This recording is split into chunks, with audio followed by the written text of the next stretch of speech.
With just 2 reference points, you can reverse into the parking spot on the right. Even beginners can get it right easily. First, drive forward along the parking lines.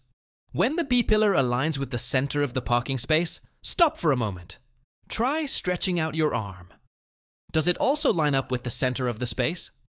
If so, you found the first reference point. Next, turn the steering wheel fully to the left and drive forward. As you move, you'll see 2 corners of the parking space appear one after the other. Pay close attention. This is the first corner. Keep moving forward, and here's the second corner, which is your key reference. Once you see it, stop. Now turn the steering wheel fully to the right, shift into reverse, and start backing up. While reversing, check both side mirrors to avoid scraping the rear end.